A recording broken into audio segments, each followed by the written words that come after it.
নমস্কার বন্ধুরা, welcome back to my channel Joyita Sagar again. তোমরা সবাই কেমন আছো? আশা করছি ভালো আছো। আর আমি কিন্তু মোটামুটি ভালো আছি। তো এখন বাজে প্রায় 8টা।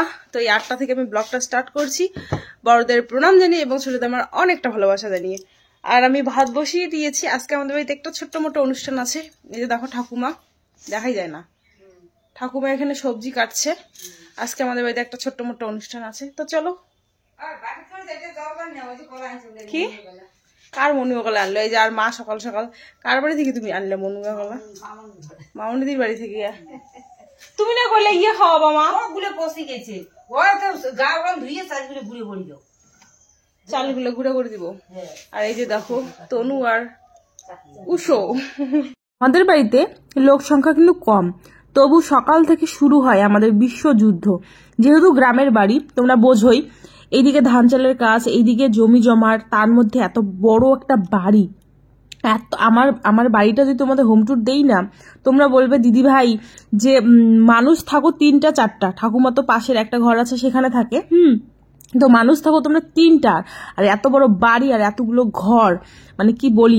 আর তোমরা জানোই যে যত ঘর থাকবে, যত বারান্দা বা যত বড় বাড়ি থাকবে, তত কিন্তু কাজ বেশি। হ্যাঁ, আর শহরে কি হয়, শহরে তো সবারই জানো 2 কাঠা 2.5 কাঠার মধ্যে বাড়ি হয়, খুব সুন্দরভাবে ওখানেই ওদের মানে সবকিছু থাকে, আর ভিতরে ধুলোবালাও অত প্রবেশ করে না, আর পরিষ্কার করারও কোনো কিন্তু ব্যাপার আসে না। হ্যাঁ, এই যে দেখো, আমাদের বাড়িতে তোমাদের বললাম যে রাত্রিবেলা একটা উপাসনা টাইপের আছে ছোট্ট মোটো, তো সবজি কেটে দিচ্ছি, সেই সবজিটা রাত্রে রান্না হবে। আর এখানে চলে এসেছি, এটা আমার শ্বশুর মশাইয়ের ঘর আর কি বলতে। বাবারা ওই পাশের ঘরগুলোতে থাকে যখন তোমাদের দাদাভাই আসে। আর যখন তোমাদের এখন যেহেতু তোমাদের দাদাভাই নেই, তো আমার কিন্তু এত বড় একটা মানে এই পাশের এই বড় ঘরটাতে থাকতে আমার ভয় লাগে। তো এখানে কিন্তু পাশের যে রুমটা আছে, পাশের রুমটাতে কিন্তু শাশুড়ি মা আর হচ্ছে শ্বশুর মশাই কিন্তু থাকে। হ্যাঁ, তো এই যে দেখো, সেই ঘরটা আমি পরিষ্কার করছি। আর বন্ধুরা, আমার মা বলেছে শুধু নিজের ঘরই বারবার পরিষ্কার করিস না, একটু শ্বশুর শাশুড়ির ঘর বা আরো এক্সট্রা যে ঘর আছে, তো সেগুলো ঘরও কিন্তু একটু পরিষ্কার করিস। এই কথাটা কিন্তু আমার মা বলেছে আমাকে, যখন আমি বিয়ে হয়ে আসি এই বাড়িতে, তার আগে বলেছে শুধু নিজের ঘর নিজের সবকিছু নিজেরটা করিস না, সবকিছুই করিস। তো হ্যাঁ, এটাও কিন্তু সত্যি কথাই বলছে। দেখো, আমার 2 ননাস আছে, তাদের তো বিয়ে হয়ে গেছে, তার মানে আমার শ্বশুর শাশুড়ির মেয়েদের বিয়ে হয়ে গেছে, যেমন আমার এখানে বিয়ে হয়েছে। তো দেখো, মেয়েরা থাকলে কিন্তু সে বাবা মার কিন্তু জামা কাপড় ধুয়ে দেয়, ঘর ঠর পরিষ্কার করে দেয়, সবকিছুই করে। হ্যাঁ, তো মা হয়তো সেটা ভেবেই বলেছে যে হচ্ছে তুই তো চলে যাচ্ছিস, তুই তো আমাদের কাজ করেছিস। হ্যাঁ, এখন তো ধর তুই নেই, আমার বোন আছে, ছোট বোন, ও করবে। তো আর তাহলে এই বাড়িতে কে করবে? তুই তো বৌমা, তো বৌমাই কিন্তু মেয়ে হিসেবেই কিন্তু থাকতে হয়। মানে তুই যতটা ভালোবাসা দিবি, ততটা কিন্তু তুই অপরপক্ষ থেকে পাবি। আমার মা কিন্তু এই কথা বলেছে। তো যাই হোক আর কি, দেখো সেই ঘরেই আমি এখন পরিষ্কার করছি। আর এই বাচ্চা কাচ্চা কিছুদিন থেকে ছিল না, একদম ঘরের অবস্থা একদম শেষ করেছে। আমার ঘরে আমি বেশি একটা ওদেরকে খসড়ামো করতে দেই না, সবসময় বলি যে পাশের ঘরে যাও, পাশের ঘরে যাও। আর পাশের ঘরে এই ঘরের অবস্থা একদম মানে কি বলি, শেষ করে দিয়েছে। তো দেখো, আমি জানি তোমরা অনেকেই হয়তো বা শুনতে চাচ্ছ যে দিদি ভাই দাদাভাইয়ের সঙ্গে কি তোমার কথা হয়েছে, দাদাভাইয়ের সঙ্গে কি কথা হয়েছে, যেহেতু আমি আগের ব্লগে বলেছি তোমাদের। তো তোমাদের দাদাভাইয়ের সঙ্গে কিন্তু আমার এখনো কথা হয়নি, এখনো না। আজকে কিন্তু 3 দিন গড়িয়ে 4 দিন, ভাবো 4 দিন থেকে কথা মানে হয় না। মানে হয়তো দুজনেরই দোষ আছে, কেউ কাউকে কল করছি না, ফোন করছি না, ওই যে সবারই থাকে না একটু ইগো টাইপের আর কি। আর না, এই যে ভালোবাসার লোকের কাছে সব থেকে বেশি ইগো আমার যেটা মনে হয় আর কি। হ্যাঁ, প্রেম করে বিয়ে করেছি বলেই হয়তো বা এতটা ইগো দুজনের মধ্যে আর কি।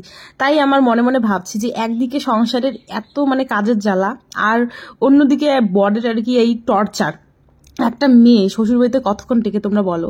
মানে কি বলো তো, বরের টর্চার বলবো না, এটা দুজনেরই ইগোই বলবো। হ্যাঁ, আর বলতে সারাদিন তো শ্বশুরবাড়িতে এই যে কাজ কাজ কাজ, সব স্বাভাবিক, গ্রামের বাড়ি, এই যে ধান চাল, এই যে দেখো ধানগুলো বস্তাগুলো আছে প্রত্যেকটা বারান্দাতে, কি বলবো, তোমরা দেখলে কি বলবে। আর তো সেখানে কিন্তু এই কথাটাই আসে আমার। মাথাটা প্রচন্ড ক্যান্সারকে ব্যথা করছে। তখন তো ভাত বসাই, মানে ভাতটা হয়েছে, তারপরে স্নান টান ঘরটারগুলো মুছলাম, তারপরে স্নান টান করে এখন সবজি করছি, মানে ডাল বসাতে দিয়েছি। আর আজকে হচ্ছে আমি সিঁদুর কপালে দিয়েছি, মানে ওই যে চাঁদের মতো করে চাঁদ। তো মা গেছে গা, তো পুরো সিঁদুরে একদম আউলাই ছাউলাই একাকার হয়ে গেছে, ওই জন্য টিপ দেই। আবার এই যে আমার শাশুড়ি মা খালি কয় যে মাঝে মাঝে সিঁদুর দাও সিঁদুর দাও, তা সিঁদুর দিছে, এই দেখো কি হয়েছে, টিপা উলে গেছে গা। থাকতে না পেরে চশমাটা কিন্তু আমি পরে নিলাম। এটা আবার ভেবো না যে কোনো পাওয়ার আছে, এটা মানে জিরো পাওয়ারের ব্লু হেভেলের কাঁচ লাগানো আছে। তো চশমাটা পরলে না আমার মাথাটা অনেকটা ঠান্ডা হয়, অনেকটা মানে অনেকটা।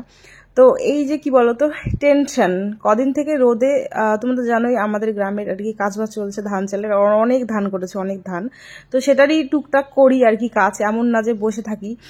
শ্বশুর মাসে শাশুড়ি মা করে দুজনে, আমারও কেমন লাগে তো আমিও করি। তার মধ্যে এই যে ধুলো বালা গ্রামে সব থেকে বেশি, আমাদের বাড়ির পাশে ওই মাটি নেওয়া নেওয়ি করছে, তার ধুলো মানে তোমরা ভাবতে পারবে না।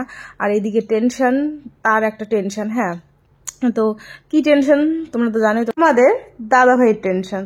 তো যাই হোক আর কি, এর আগেও অনেক সময় এরকম হয় আমাদের স্বামী স্ত্রী বা লাভার বলো, সবার ক্ষেত্রে এরকমটা হয়। তো এবার আমি প্রথমবার একটু সোশ্যাল মিডিয়ায় প্রকাশ করলাম। তো প্রকাশ করি না কোনো সময়, কারণ এতদিন থাকে না, হয়তো বা এতদিন থাকে না বলতে থাকে হয়তো বা একদিন বা 12 ঘন্টা বা 24 ঘন্টা এরকমই থাকে।